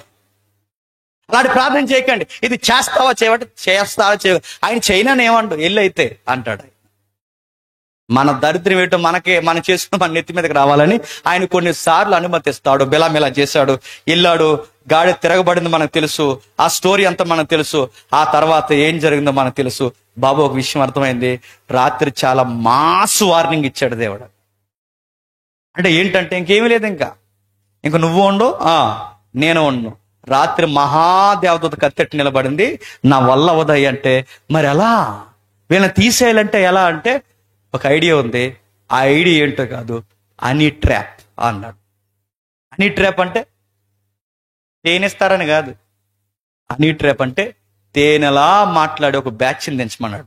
వాళ్ళు ఎక్కడ ఉంటారు? అదిగో మీ గుళ్ళో కొంతమంది ఉన్నారుగా దేవదాసీలు. ఆ రోజుల్లో దేవదాసి వ్యవస్థ అంటారు. ఆ దేవదాసీలు ఎవరైతే ఉన్నారో వాళ్ళని అలాగ క్యాట్ వాక్ చేసుకుంటూ అలా రమ్మను, అలా వయ్యారంగా అలా నడుచుకుంటూ వస్తే మా బ్యాచ్ని ఎలా తీసుకొస్తాను. మా బ్యాచ్ ఎవరు? ఇశ్రాయేల్. వీళ్ళు ఎలా చూసుకుంటూ వచ్చేసరికి వాళ్ళు అక్కడి నుంచి హాయ్ అన్నారట, మన వాళ్ళు ఓయ్ అన్నారట. ఏం చేస్తున్నారు అన్నారట, వెయిట్ చేస్తున్నాం అన్నారట, రండి అన్నారట, వస్తున్నాం అని పోయారట. ఏంటి సంగతులు అన్నారట, తర్వాత మాట్లాడుకుందాం, మరేంటి, రండి వర్షిప్ చేద్దాం అన్నారు. ఏం వర్షిప్? ఆ దేవతకి వర్షిప్. ఏం చేశారు? ఆ వర్షిప్ లోకి వెళ్ళారు. ఏం జరిగింది మనకు తెలుసు. ఏం జరిగిందో చెప్పనా? ఏం జరిగింది ఏంటి? అక్కడ విగ్రహాలను మొక్కి ఆ విగ్రహాలకు అర్పించినవి తిని, ఆ విగ్రహాలకు అర్పించి తినడమే కాకుండా వాళ్ళతో వ్యభిచారము చేశారు. దేవుడు ఏం చేశాడు? మీరు ఇంటికి వెళ్ళి చదవండి, ఆ సంఖ్యాకాండం 25వ అధ్యాయం. బిలామును చంపేశాడు. ఈయన ఎంకరేజ్ చేసిన గోత్రకర్తలను చంపేశాడు. ఎవరెవరైతే ఉన్నారో వాళ్ళందరినీ చంపి పాడేశాడు. మీరు గమనించండి, బిలాం ఏమనుకున్నాడంటే మన చేతికి మట్టి అంటుకోకుండా, నీకు నాకు సంబంధం లేకుండా ఇశ్రాయేలు మీదకి దేవుని ఖడ్గం లెగాలని వాళ్ళు ఏం చేశారంటే, ఆ బిలాము బాలాకు కలిసి చేసిన పని దేవునికి వ్యతిరేకంగా విగ్రహాలకు అర్పించినవి తినేలాగా చేశారు. ఇప్పుడు చెప్పండి, ఇక్కడ కూడా కొత్త బోధ స్టార్ట్ చేశారు. అంటే ఇప్పుడు సేవకులు ఎలా తయారైపోయారంటే పెర్గం ఏరియాలో, అరే మనం ఏమి చేయొద్దు, వాళ్ళు తెలియకుండా చేస్తారు. ఏమనంటే వాళ్ళు తెలియకుండా చేస్తున్న పని మనం రాజుకు చేయకూడదాం, మనసులో మాత్రం ఎవరికి ప్రేయర్ చేద్దాం? దేవుడికి ప్రార్థించాం. మనం రాజుకు చేయకూడదాం, మనసులో మాత్రం దేవుడికి ప్రేయర్ చేద్దాం. మనం దేవత ముందు దండం పెడతాం, కానీ మనసులో మాత్రం ఎవరిని పెట్టుకుందాం? దేవుని పెట్టుకుందాం. ఇలాంటి రాశి బోధ ఎప్పుడైతే తెచ్చారో, తినండి తప్పేముంది, సమస్తము, అక్కడ మీరు కామెంటరీలు మీరు చదువుకోండి, సమస్తము దేవుడు చేసిందేగా, పదార్థంలో ఏముంటదని చెప్పి తినేయడం మొదలు పెట్టారు. అంతే, దేవుడు ఇన్వాల్వ్ అయ్యాడు. ఏం చేశాడు? నీ మీద కొన్ని తప్పుదమ్ములు మోపవలసి ఉంది, మీరు వాటిని తింటున్నారు గనక మీ సంగతి చూస్తానన్నాడు. ఏం చూస్తా ప్రభు అంటే ఈక్వల్గా ఇదే బోధ పక్కన మరొక సంఘానికి వచ్చింది, మీరు చూడండి తుయతరలో. ఆ సంఘపు దూతతో కూడా మాట్లాడుతూ ఏమంటాడు 20వ వచనంలో చూడండి. 20వ వచనంలో, అయినను నీ మీద తప్పు ఒకటి నేను మోపవలసి ఉన్నది, అది ఏమనగా తాను ప్రవక్తనని చెప్పుకొనుచున్న యెజెబెలు స్త్రీని ఉండనిచ్చుచున్నావు. జారత్వము చేయుటకును విగ్రహాలకు బలిచ్చిన వాటిని తినునట్లును అది తన దాసులకు బోధించుచు వారిని మోసపరుచుచున్నది. మారు మనసు పొందుటకు నేను దానికి సమయం ఇచ్చుతాను గాని అది తన జారత్వం విడిచిపెట్టి మారు మనసు పొందనలదు. ఇదిగో దాన్ని మంచము పట్టించి దానితో కూడా వ్యభిచరించు వారిని దాని క్రియ విషయమై మారు మనసు పొందితే గాని వారికి బహు శ్రమల పాలు చేస్తుందని దాని పిల్లలను నిశ్చయముగా చంపేస్తాను. మళ్ళీ అడుగుతున్నాను చూడండి. సాతానుగాడు చేసే పనులు ఎలా ఉంటాయంటే, ఒకటి పూర్తిగా దేవుడికైనా లోబడాలి, లేదా చట్టాలకైనా దొరికాలి, లేదా ఏదో ఒక ఆకారాల జోలికైనా పోవాలి. ఈ మూడిట్లో ఏదో ఒక స్టాండింగ్ ఏం తీసుకోవాలో నీకు తెలియకపోతే వాడు రెండింటిని ఎరేస్తాడు. ఒకటి మతమా రాజరికమా, మతమా చట్టమా. ఈ రెండిట్లో ఏదో ఒక స్టాండింగ్ నువ్వు రాజీ పడిపోయి తీసుకుంటే ఇప్పుడు నీ మీదకి ఎగేసుకుని వచ్చేది ఎవరో తెలుసా? ఈ బైబిల్ దేవుడు నీకు ఎదురు నిలబడుతుంది. ఆ రోజు బాలాకు బిలాము కలిసి చేతికి మట్టంటుకోకుండా దేవుడి మీదకి ప్రజల్ని ఎలాగైతే రేపి ప్రజల మీదకి దేవుడిని ఎలాగైతే వ్యతిరేకం చేశారో, ఇప్పుడు కూడా సాతానుగాడు చేసిన అసత్యాన్ని అడ్డు పెట్టుకుని చేసే పని ఏంటంటే దేవుడికి తెలియకుండానే ప్రజల్ని చెప్పండి వ్యతిరేకం చేస్తాడు వాడు. పర్లేదు పర్లేదు పర్లేదు. అందుకే ఈ మధ్యకాలంలో ఎక్కువగా తెర మీదకి వస్తున్న ఒక మాటల్లో మాట్లాడి చెప్పిన అందరు దేవుళ్ళో చెప్పండి ఈయన కూడా ఒక దేవుడు, సర్వమత చెప్పండి. మొన్న పిలిచారు నన్ను ఒక స్టూడియోకి ఈ కాన్సెప్ట్ మాట్లాడడానికి. ఈ కాన్సెప్ట్ మాట్లాడడానికి స్టూడియోకి పిలిచారు. కొంతమంది స్పీకర్లు కలిసి, బ్రదర్ మనం అందరం ఇప్పుడు ఎవరైతే మొదలు ఉన్నారో చూసారో వీళ్ళందరూ కలిసి మనందరం ఒక ఫైట్ చేద్దాం, మనం అందరం గొడవలు ఏం పెట్టుకోవద్దు, మీ దేవుడిని మేమేమనం మా దేవుడిని ఏమనకండి, మనం అందరం సర్వమత సమ్మేళనం చేద్దామంటే మీరు చెయ్యండి, నేను రానని చెప్పాను. నేను రాలేను, ఎందుకంటే సర్వమత సమ్మేళనం ఈ దేవుడిని కలిపేయడం ఏంటి? అసలు ఈ దేవుడికి ఉన్నదే ప్రత్యేకత. ఈ దేవుడికి సమాజానికి పడకపోవడానికి కారణమే నేను ప్రత్యేకమైన వాడిని, నేను తప్ప చెప్పండి వేరొక దేవుడు లేడని ఒక స్ట్రాంగ్ స్టేట్మెంట్ ఆయన ఎలిబరేట్గా ఇచ్చినప్పుడు ఆయన ఎక్కడికో తీసుకెళ్లి కలిపేస్తారంటే ఆయన ఊరుకుంటాడా? అది 2000 సంవత్సరాల క్రితమైన ఊరుకోడు, దానియేలు కాలమైన ఊరుకోడు, ఏ కాలమైనా ఈ కాలమైన ఊరుకోడుగాక ఊరుకోడు. ఆ రోజు కలిపేస్తాడు. అందుకే ఆయన చెబుతున్నాడు ఈ బోధ ఎవరైతే చేస్తారో వాళ్ళ సంగతి తెలుస్తాడట. ఒకవేళ ఎవరైనా, మళ్ళీ చెప్తున్నాను, ఇలాంటి లూజు బోధ ఎవరైనా చేస్తే, ఒకవేళ ఇలాంటి మీరు నమ్మి ఇక్కడ కూర్చుని ఉంటే, ఈ రోజు వరకు దేవుడు మిమ్మల్ని ఎలా విడిచిపెట్టేశాడు నాకు తెలియదు, కానీ ఇది విన్న తర్వాత కూడా పర్లేదులే అని మీరు చెత్త స్లోగన్ చెప్పి మా పండుగలకు మీరు రండి, మీ పండుగలు మేము వస్తాం, మీ ప్రసాదాలు మాకెట్టండి, మా కేక్ మీకెడతామంటే నీకు ఆడికి పైకి పెడతాడు పెండం రెడీగా ఉండి. మళ్ళీ చెప్తున్నా వాళ్ళ సంగతి ఎలా ఉంటుందో నాకు తెలియదు, కానీ బయట వాళ్ళ సంగతి నీకే పోయే కాలం వచ్చింది, నీ బంద్ ఎడతాడు ఏమనుకుంటున్నావు? నీకేమైంది అని నేను అడుగుతున్నాను. అయ్యో మనం తినకపోతే వాళ్ళు పెట్టిని మనం తినకపోతే వాళ్ళు మారరాయి అంటే పెట్టినవి తినేసి మార్చేసిన రికార్డు ఒకటి జీవించు. పెట్టినవి తినేసి మార్చాను ఒక్కటి జీవించు. పెట్టినవి తినేసి వాడు మార్చను కాదు, నువ్వు మారిపోతున్నావు, నీకు కళ్ళు కనబడుతున్నాయి లేదు, నువ్వు మారుతున్నావు. వాపు పెట్టు, నువ్వు తినవేంటి? వాడికి చెప్పయ్యో మా ఫ్రెండ్స్ అండి, ఆ ఫ్రెండ్స్ తర్వాత మేము తినకపోతే ఫీల్ అవుతుంటే నేను అడుగుతున్నాను. వాడికి చెప్పు స్ట్రాంగ్, అరే మేము అన్ని విషయాలు ఇన్వాల్వ్ అవుతావురా, ఇక్కడ వరకు మా జోన్ ఉందిరా, ఇక్కడ నుంచి నీ నమ్మకాల్లోకి తీసుకురాకరా, దయచేసి నా ఫ్రెండ్ గా నన్ను అర్థం చేసుకోరా అంటే, అర్థం చేసుకుంటే నిజమైన ఫ్రెండ్, అర్థం చేసుకున్న వాడు మతంతో నేను బెదిరిస్తున్నాడంటే ఆడి ఫ్రెండా తొంగ అని అడుగుతున్నాను. నీలాంటి ఫ్రెండ్షిప్ నాకు వద్దురా, బయటికి పోయి ఆడుకోరా అని చెప్పాడికి. నువ్వు చెప్పను, నీకు ఎందుకంటే నీకు ముందు నీకే తినేయాలనిపిస్తుంది, నీకు నువ్వు చెప్పని అడుగుతున్నా. మరి బైబిల్లో కొన్ని వచనాలు ఉన్నాయంటే ఎక్కడున్నాయి వచనాలు?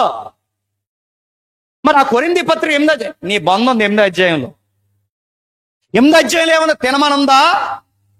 8వ అధ్యాయంలో తినమని, 10వ అధ్యాయంలో వద్దని, ప్రకటన గ్రంథంలో నీ తాట తీసి మీ పిల్లల్ని చంపేస్తే ఇన్ని మాటలు ఈ దేవుడు చెప్తాడా? చదవరా తిన్నంగా అడుగుతున్నాను, చదవరా తిన్నంగా. ఆయన ఎలా చెప్తున్నా అర్థం అవుదా? 8వ అధ్యాయంలో ఏం చెప్పాడు వెళ్ళి చూడు, ఏం చెప్పాడు ఒకసారి రండి, ఒకసారి. ఎందుకన్నా మంచిది, ఎందుకంటే తినేద్దామన్న మనసు ఉన్న వాళ్ళు ఇంకా ఉంటారు. ఒకసారి రండి, ఆ 8వ అధ్యాయంలో ఏముందో ఒకసారి చూద్దాం. 8వ అధ్యాయం కొరింథీ పత్రిక 8వ అధ్యాయం మొదటి వచనం, 8వ అధ్యాయం మొదటి వచనం. విగ్రహములకు బలిచ్చిన వాటి విషయమై మనమందరము జ్ఞానము గలవారమని ఎరుగుదుము, జ్ఞానం ఉప్పొంగు చేయను గాని ప్రేమ క్షేమాభివృద్ధి కలగజేయండి. అంటే పొగుడుతున్నాడా తిడుతున్నాడా? పొగుడుతున్నారు అనుకోకండి. జ్ఞానం అని చెప్పుకున్న వాళ్ళని ఇండైరెక్ట్ గా సెడమడని తిడుతున్నాడు. ఏ జ్ఞానం ఉందట? వీళ్ళకి పెద్ద జ్ఞానం ఎక్కువైపోయిందట. ఏమని? ఇంకేమీ లేదు, ఇంక అన్ని దేవుడిచ్చినాయే, మేము తినేస్తాం. ఇదో జ్ఞానం. ఏం జ్ఞానం చెప్తున్నారు చూడండి. ఒకడు తనకి ఏమైనా తెలియనని అనుకుంటే తాను తెలుసుకుని అంటున్నాడు. ఇంకా ఏమీ తెలుసుకున్నవాడు కాడు. ఒకడు దేవుని ప్రేమించిన అతడు దేవుని దృష్టి ఎరిగిన వాడే. కాబట్టి విగ్రహములకు బలిచ్చిన వాడిని తిండి విషయం లోకమందు విగ్రహం వట్టిదనియు ఒక్కడే దేవుడు తప్ప వేరొక దేవుడు లేడని ఎరుగుదుము. దేవతలను వాడవారు ప్రభువులను వాడవారు అనేకులున్నను, ఆకాశమందును భూమి మీదను దేవతలను బడి ఉన్నను మనకు దేవుడు ఒక్కడే ఉన్నాడు. ఆయన తండ్రి, ఆయన నుండి సమస్తము కలిగను, ఆయన నిమిత్తం మనం ఉన్నాము. మరియు మనకు ప్రభు ఒక్కడే, ఆయన క్రీస్తు యేసు. ఆయన ద్వారా సమస్తము కలిగిన, ఆయన ద్వారా కలిగిన వారము. అయితే అందరి యందు ఈ జ్ఞానము లేదు. ఏ జ్ఞానం లేదు? దేవుడు అక్కడే ఉన్నాడు, దేవతలు అనబడిన ఉన్నను, దేవుళ్ళు అనబడి ఉన్నను. ఆ దేవతలు దేవుళ్ళు అనబడిన వాటి వెనకాల దైవత్వం లేదు. కానీ చెప్పండి, ఆడున్నాడు. ఎవడు చెప్పండి? మీరు చెప్పరు. ఆడికి మీకు స్నేహం. చెప్పండి, ఆడెవడు? సాతానగాడు. అనబడుతున్నారు, కొనియాడబడుతున్నారు, ఆనతలు అనుకుంటున్న వారు ఉన్నను. దేవుడు ఒక్కడే ఉన్నాడు. ఆ ఒక్కడ ఉన్నవాడు చెబుతున్నాడు అందరి యందు ఈ జ్ఞానం లేదట. అంతే, కొందరు ఇదివరకు విగ్రహములను ఆరాధించిన వారు గనక తాము భుజించు పదార్థములు విగ్రహముకు బలి ఇవ్వబడినవని ఎంచి, అంటే వాళ్ళు అప్పటికే కన్వర్ట్ అయిన క్రిస్టియన్స్ గా పూర్వకాలం వాళ్ళు ఏం చేశారో ఆరాధించి ఇప్పుడు వచ్చారు. ఇప్పుడు సడన్ గా వీళ్ళు వచ్చేసరికి కొన్ని పదార్థాలు తినేసరికి వీళ్ళు అనుకుంటున్నారట, కొన్ని పదార్థాలు తినేసరికి అరే ఇవి విగ్రహాల దగ్గర నుంచి వచ్చినవే కదరా అనుకుంటున్నారా. ఇక్కడ మూలంలో ఏముందో తెలుసా? ఈ మూలంలో ఏమని ఉంటుందంటే, విగ్రహాలకు అర్పించినవి తినొచ్చు అనే ఈ భోజన పదార్థాలు దేనికి వాడిన పదాలంటే మాంసానికి సంబంధించిన పదాలు. ఆ రోజుల్లో మాంసం రావాలంటే రెండు ఏరియాల నుంచి వస్తుంది. ఒకటి బాగా వినండి, ఒకటి గుడిలో నుంచి వస్తుంది, రెండు దుకాణంలోంచి వస్తుంది. ఎక్కడ? గుడిలో నుంచి, దుకాణంలోంచి. ఇప్పుడు దుకాణాలకు కూడా ఎక్కడి నుంచి వస్తుంది అంటే గుడి నుంచి సప్లై అవుతుంది, లేదా వాడి యొక్క మందల్లోనైనా కోస్తాడు. ఈ రెండు విషయాలు వాళ్ళకి తెలుసట. అంటే ఇప్పుడు దుకాణంలో, ఆ దుకాణం ఏదైతే ఉందో ఆ కటికవాణి అంగడిలో ఇప్పుడు మనం మాంసం కొనుక్కుంటున్నాం. ఈ మాంసం ఎక్కడి నుంచి వస్తుంది? గుడుల నుంచి సప్లై అవుతుంది కనుక ఇప్పుడు మనం తింటే ఇండైరెక్ట్ గా విగ్రహాలకు అర్పించి తిన్నట్టేగా అని ఫీల్ అవ్వకండి. ఎందుకంటే నేను ఒక రాయితీ ఇస్తున్నాను ప్రభుని బట్టి. కటికి వాని అంగళ్ళలో ఏది అమ్ముతున్నారో మీరు విచారణ ఏమీ చేయకుండా ప్రేయర్ చేసుకుని తినండి. ఎక్కడి నుంచి కొనుక్కుంటున్నారు అనవసరం. ఆడ దేవతకు ప్రార్థన చేస్తున్నాడా, లేకపోతే ఎక్కడి నుంచో కొనుక్కుని తెచ్చుకున్నాడా, ఈడు ఎలాగ అమ్ముతున్నాడు అనవసరం. ఎందుకంటే మీ డబ్బులు ఇచ్చి కొనుక్కుంటున్నారు కనుక ఒకవేళ అశుద్ధం ఏదైనా ఉంటే ఆ దుకాణంలోంచి తెచ్చుకున్న దానికి ప్రేయర్ చేసి తినేయండి. రాయితీ మర్చిపోకండి.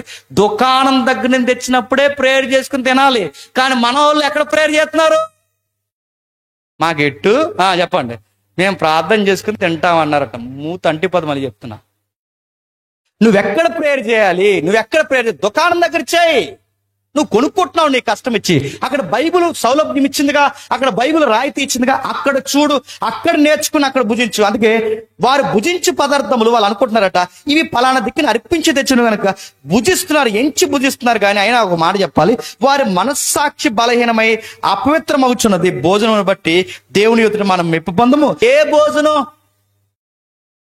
కట్టికి వాని అంగడి నుంచి తెచ్చుకుని కొనుక్కున్న భోజన విషయంలో ప్రవ్వా మేము మొత్తం ఏం తింటలేదు, మానేసామన్న దాంట్లో గొప్ప లేదు.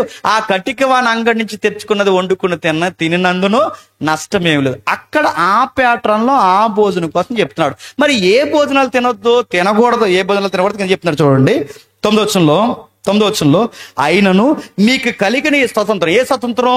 దుకాణాల దగ్గర కొనుక్కుని ప్రేయర్ చేసుకుని తినమన్న ఈ స్వతంత్రం మీకుందని, ఈ కొనుక్కుని తినమని ఈ స్వేచ్ఛ మీకుందని బలహీనులకు అభ్యంతరం కలగకుండా చూసుకోండి. ఎందుకంటే అనగా జ్ఞానము గల నీవు విగ్రహాలయమందు భోజన భక్తి కూర్చొని ఉండగా. ఎక్కడంట? చెప్పండి. విగ్రహం దగ్గర కాదు, చెప్పండి. విగ్రహాలయమందు. మీరు మూలం చదవండి, టెంపుల్ ప్లేస్ అని ఉంటుంది. అంటే విగ్రహాలయం మందు నువ్వు భోజనాలకు వెళ్తావు. అంటే ఇప్పుడంటే కళ్యాణ మండపాలు ఉన్నాయండి, ఇప్పుడంటే ఫంక్షన్ హాల్ ఉన్నాయండి. పూర్వం ఏమున్నాయండి? ఎక్కడ ఏ ఫంక్షన్ జరగాలని, ఏ పెళ్లి జరగాలని ఎక్కడ జరిగేది చెప్పండి? గుళ్ళో జరిగేది. ఇప్పుడు గుళ్ళో పెళ్లి జరిగితే, ఏ ఫంక్షన్ జరిగితే, లేకపోతే సామాజిక కార్యక్రమం, అందరికీ పార్టీ కార్యక్రమాలు ఏదో జరిగితే, ఆ గుడిలో భోజనాలు జరిగే సమయంలో అందరూ అక్కడికి వెళ్ళినప్పుడు భోజనాలు పెడుతున్నప్పుడు నువ్వు భోజనాలు కూర్చుంటావు. ఎక్కడ? ఆ గుడిలో భోజనాలు కూర్చుంటావు. ఆ గుడిలో భోజనాలు కూర్చుని తింటే అప్పుడే మారినోడు నిన్ను చూసి ఏమనుకుంటాడంటే, అన్నయ్య గుళ్ళో భోజనాలు తినేస్తున్నాడు అని చెప్పాడు. ఏమనుకుంటాడట? బాగా వినండి. నువ్వు తినే భోజనాలు ఏంటి? ఎందుకు? గుళ్ళో పెళ్లి భోజనాలు. కానీ ఆ భోజనాలు చూసినోడు ఏమనుకుంటాడట? అన్నయ్యే విగ్రహాలకు అర్పించలేదు తినేస్తున్నాడని. ఆడు సరాసరి ఎక్కడికి వెళ్తాడు రాస్తున్నాడు చూడండి. విగ్రహాలయమందు భోజన పక్తి. మర్చిపోకండి, భోజన పక్తి అంటే అక్కడ భోజన కార్యక్రమాలు జరుగుతున్నాయి. అక్కడ ఒకడు కూర్చుని చూస్తే ఆ బలహీన మనస్సాక్షి గలవాడు విగ్రహాలకు బలి ఇవ్వబడిన పదార్థాలు తినుటకు ధైర్యము తెచ్చుకున్న కదా. అంటే మీకు ఏమర్థమవుతుంది? ఒకే వచనంలో 2 భోజనాలు ఉన్నాయా లేదా? ఆ ఒకే వచనంలో 2 భోజనాలు ఏంటి? ఒకటి సామాజిక భోజనాలు, 2 చెప్పండి విగ్రహాలకు అర్పించే భోజనాలు. నువ్వు తినే భోజనాలు సాదా సీదా భోజనమే తింటున్నావు, కానీ నువ్వు తినేది ఎక్కడ తింటున్నావు? గుడి దగ్గర తింటున్నావు. ఇప్పుడు ఆ గుడి దగ్గర తింటే, ఈ గుడిలో తింటున్నప్పుడు సామాన్యుడు చూస్తే ఏమనుకుంటాడు చెప్పండి? అన్నయ్య తింటున్నాడు, ఇక నేను తింటే ఏమందరని. ఇది డైరెక్ట్ ఈ భోజనాల్లో కూర్చోకుండా వెళ్ళి ఎక్కడ కూర్చుంటాడు చెప్పండి? నీ సంగతి తెలుతున్నాడు, గుర్తుపెట్టు. ఎక్కడైనా 8వ అధ్యాయంలో మీరు చూడండి, విగ్రహాలు కనిపించిన తినొచ్చనుందా? పౌలు చేయలేదు, పేతురు చేయలేదు, అపోస్తులు చేయలేదు, ఎవ్వరు ఈ బోధ చేయలేదు. ఈ బోధ చేసింది ఎవడన్నా చరిత్రలో చేశాడంటే బిలాము తప్ప ఇంకెవడు చేయలేదు. ఆ బిలాము చేసిన బోధన మళ్ళీ ఎవరు చేస్తున్నారు చెప్పండి? పెరగంలో దొంగ బోధకులు చేస్తున్నారు, పెరగంలో పనికిమాల బోధకులు చేస్తున్నారు. ఆ బోధకులు ఈ బోధ చేస్తే దేవుడు అన్నాడు, మీరు సాక్షాత్తు చేతులు ముంచుతున్నది ఎందులో అంటే, ఆ 10వ అధ్యాయం చెబుతున్నాడు చూడండి ఒకసారి. ఇదే కొరింథీ పత్రిక 10వ అధ్యాయం 19వ వచనం. 10వ అధ్యాయం 19వ వచనం. 10వ అధ్యాయం 19వ వచనం ముగించుకుందాం. ఇక్కడ నేను చెప్పినది ఏమని? విగ్రహార్పితాల్లో ఏదైనా ఉన్నదని నేను, విగ్రహముల్లో ఏమైనా ఉన్నదని నేను చెప్పేదనా? లేదు, కానీ అన్యజనులు అర్పించే బలులు దేవునికి కాదు. చెప్పండి, అది పాయింట్. వీళ్ళు అర్పించేది దైవానికి కాదు, వీళ్ళు అర్పించేది సాక్షాత్తు వీటికి అర్పిస్తున్నారు. కనుక సాతానుగాడు ఎన్ని స్కెచ్లు వేసాడు చూడండి. వాడు పెర్గము సంఘం దగ్గర ఎన్ని ఎత్తుగళ్ళు వేసాడంటే, వాడు వేసిన ఎత్తుగళ్ళు ఒక ఎత్తుగడ్డ ఏంటో తెలుసా? ఒక పెద్ద గుడి కట్టించాడు, అక్కడ అందరికీ భోజనాలు ఎట్టిస్తున్నాడు. రెండోది ఏం చేశాడు? గవర్నమెంట్ని ఇన్వాల్వ్ చేశాడు. ఆ గవర్నమెంట్ని ఇన్వాల్వ్ చేసిన తర్వాత వాడు చేస్తున్న రెండో పని ఏంటంటే, మొక్కుతారా మొక్కరా అని అడుగుతున్నాడు. ఒకటి, ప్రభుత్వం నుంచి ఇబ్బంది. 2, మతం నుంచి ఇబ్బంది. ప్రభుత్వాన్ని మతాన్ని కూడా ఇబ్బంది పెట్టి వీడు చేస్తున్న పని ఏంటో తెలుసా? ఒక సగటు విశ్వాసిని దేవునికి వ్యతిరేకంగా నిలబెడతాడు. ఒక సగటు విశ్వాసిని ఎరకాటంలో పడేస్తాడు. మొక్కితేనేమో ఆయనతో గొడవ, మొక్కకపోతేనేమో ప్రభుత్వంతో గొడవ. లైవ్ వెళ్తుంది అనుకుంటే వెళ్ళినా పర్లేదు, నేను చెప్తున్నాను వినండి. ఈ ప్రాబ్లం ఫేస్ చేసిన వాళ్ళకి అర్థం అవుద్ది. మీరు వెళ్ళి పెళ్లి సర్టిఫికేట్ అడగండి బయటికి వెళ్ళి. నీ భార్య నువ్వు కలిసి మీ ఇద్దరికి పెళ్లి సర్టిఫికేట్ ఇవ్వమని అడగండి గవర్నమెంట్. ఏమని చెప్తారు చెప్పనా? నీకు సర్టిఫికేట్ ఇవ్వాలంటే మీ పెళ్లి అలా జరిగిందని చెబితే గాని మీకు సర్టిఫికేట్ ఇవ్వ. మళ్ళీ వేరొక ప్రత్యేక లెటర్ పెట్టుకుని దానికి ఒక రికమెండేషన్ చేస్తే గాని నీకు ధ్రువపత్రం రాదు. మరి పాస్టర్ గారు చేస్తున్నారు అంటే చేస్తారు, పని వస్తే ఆ సర్టిఫికేట్ దేనికి పనికి రాదు. మీరు కావాలంటే చూడండి, ఇన్ని చట్టాలు, ఇన్ని వంకలు, ఇన్ని తెలియని ఎన్నో ఎత్తుగళ్ళు సాతానుగాడు వ్యతిరేకంగా సమాజంలో క్రైస్తవ్యానికి వ్యతిరేకంగా నిలబెడతాడు. ఇది అందరికి అర్థం కాదు. యోహాను అన్నాడు, చెవిగలవాడు చెప్పండి వినునుగా. ఇదందరికి ఎక్కదు. చెవిగలవాడు వాడికి స్పష్టంగా ఎక్కడ దొరుకుతాడంటే, వాడిని చూడండి ఎలా పనిచేస్తున్నాడు. వాడి సింహాసనం డైరెక్ట్గా వేసుకోడు, ఒక రాజును కూర్చోబెట్టి వెనకాల వేసుకుంటాడు. వాడు డైరెక్ట్గా ఆర్తలు అందుకోడు, ఎదురుగా ఒక ఆకారాన్ని బట్టి వెనకాల కూర్చుంటాడు. వాడు డైరెక్ట్గా నీతో ఫైట్ చేయడు. సర్పం ద్వారా జంటను ఎలా కుట్టాడో, స్త్రీ ద్వారా సంసోన్ని ఎలా కుట్టాడో, యోధా ద్వారా సేవను ఎలా కుట్టాడో, ప్రతి తరంలో ఏదొక వ్యక్తినో శక్తినో సింహాసనాన్నో ఖచ్చితంగా వాడు ఉపయోగించుకుంటాడు. ఇప్పుడు అడుగుతున్నాను, సేమ్ పరిస్థితిలో ఇప్పుడు వచ్చాయి లేదా చెప్పండి? వచ్చాయి. మెల్లమెల్లగా మారుతున్నాయి. మొన్న ఒక జడ్జిమెంట్ వచ్చింది, ఎంతమంది చూసారో? High court judgement. క్రైస్తవులు అయిన తర్వాతట కొన్ని రాయితీలట, ముఖ్యంగా ఎస్సీ ఎస్టీ కేటగిరీ పవర్ క్రిస్టియానిటీకి వర్తించదని జడ్జిమెంట్ ఇచ్చింది మొన్న ఎక్కువ. ఇంకేమనాలండి? ఇంకేమనాలి చెప్పండి? ఎంత వ్యతిరేకత మీరు చూడండి. నిన్నగాక మొన్న ఇది కంపేర్ చేస్తున్నాను ఏమనుకోకండి. నాకు భారతదేశం మీద ప్రేమ ఉంది, నాకు భారతీయుల పట్ల ప్రేమ ఉంది. కానీ మళ్ళీ అడుగుతున్నాను, నిన్నగాక మొన్న జమ్మూ కాశ్మీర్లో ఆ పనికి మాలిన ఎదవలు ఉగ్రవాదులు వచ్చి అమాయకుల్ని మతం పేరు వాళ్ళ పేరు అడిగి చంపేశారన్న దరిద్రం వార్త మనం విన్నాం. మూర్ఖులు వచ్చి అమాయకుల్ని చంపేశారు. వెంటనే స్పందించారు, లేచి అక్కడ దాళ్ళు ఎలా చేస్తున్నారు చూస్తున్నారు. ఇంత బాగా వెంటనే చర్యలు తీసుకున్నారే. మణిపూర్లో అంతమంది క్రైస్తవులు చనిపోతే అడుగుతున్నారు, కనీసం పేరు పార్లమెంట్లో అధికారికంగా మాట్లాడిన ప్రజెంట్ అధికారిని ఒకరిని చూపించండి. ఉండదు. మరో బాధాకరమైన విషయం చెప్పనా, ముస్లింస్కి ఏమన్నా జరిగితే మాట్లాడే ఎంపీ పార్లమెంట్లో ఉన్నాడు మీ దగ్గర నుండి.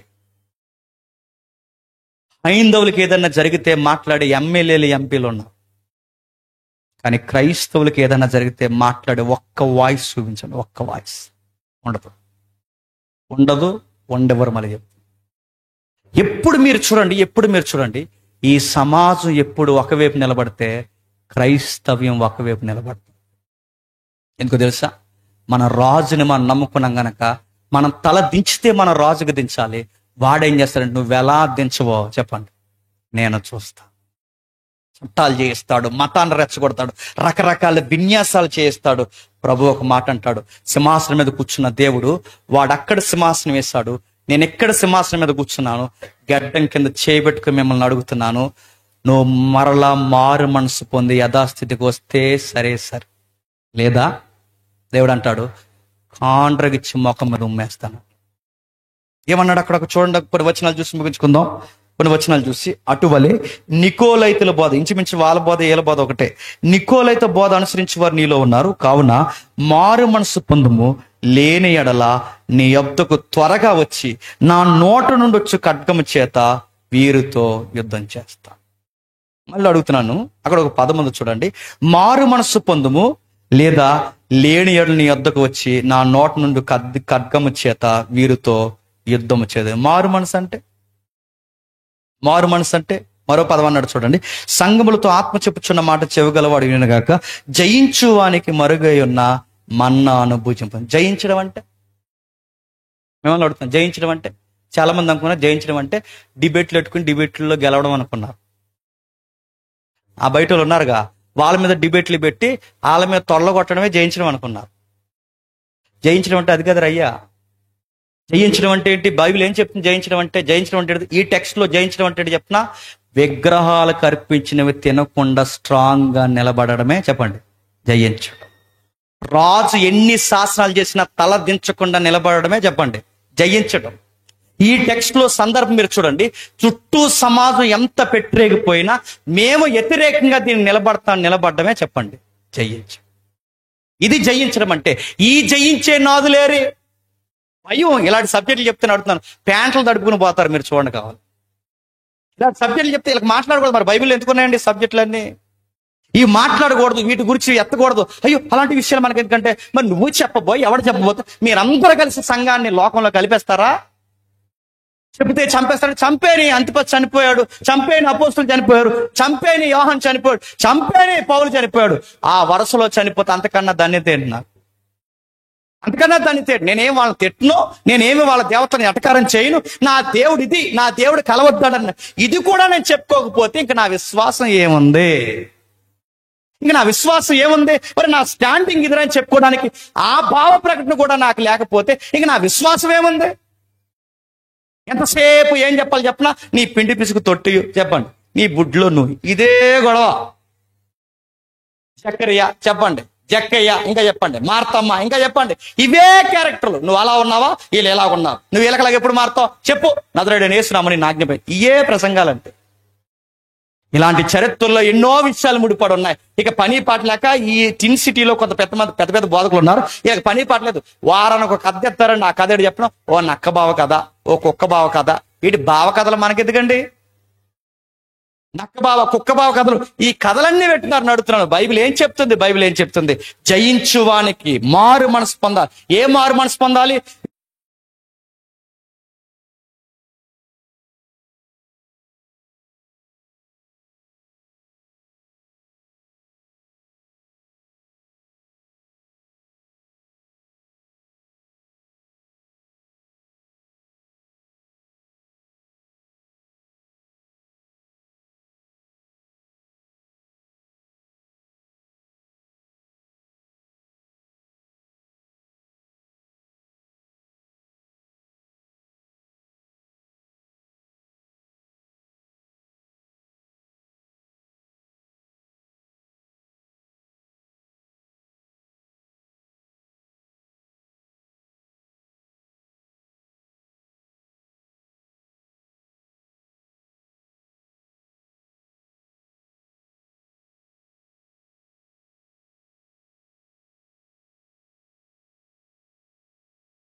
అని పెట్టి ఆ పేరు పెడతాడట. ఆ పేరు నీకు ఆయనకి తప్ప చెప్పండి ఇంకెవరికి తెలియదు అంట. గొర్రెపిల్ల వివాహ మహోత్సవంలో ఆ రోజు కూర్చుంటాం. వరుడుగా ఆయన కూర్చుంటాడు, వధువుగా నేను కూర్చుంటాను.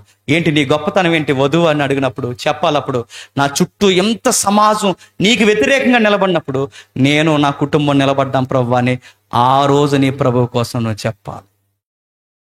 రోమ్ కొలీసియంలో ఈ సందర్భాలే.